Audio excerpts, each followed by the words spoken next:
শাহিন শাহবান্ডারি বলেন হালাল খাও, নামাজ পড়ো পরে, নামাজ পড়ো পরে, হালাল খাও আগে। বলেন না হালাল খাও, হালাল আগে। মান সাল্লা ওয়া ফি কলবিহি তুমাতু হারামিন, তুমাতু হারামিন, যে নামাজ পড়ে পাঞ্জাগানা নামাজি আমাদের সিকদারের মসজিদে পড়ুক, খানায়ে কাবা, মসজিদে নববী, বাইতুল মাকদিসে পড়ুক, কোনো অসুবিধা নাই। কিন্তু তার পেটের ভিতরে হারাম আছে, লাম তুকবাল সালাতুহু, রুয়ে জমিনের তার নামাজ কবুল হবে না। এটাই তো হাদিস কুতুল কুলবি ইমাম আবু তালেব মক্কি আমার শাহিন শাহবান্ডারি বেলায়েতের নজর দিয়ে রাসূলের হাদিস শিখেছে, দেখেছে, আর যুগ যুগ ধরে কিয়ামত পর্যন্ত মুরিদদেরকে সেটা তিন শব্দে বলে গিয়েছে। জোরে জোরে বলুন সুবহানাল্লাহ, সুবহানাল্লাহ। হালাল খাও, নামাজ পড়ো। কেন?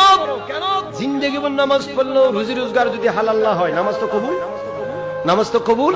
খালি শুধু কোরআনের শিক্ষা দেয় নাই, কোরআনের ভিতরে ঢুকে মগজটা আপনাদের শিক্ষা দিয়েছেন। এক সন্দেহ হালাল খাবেন, হারাম খেয়ে আমার শাহিন আমাদের বদনাম করবেন না।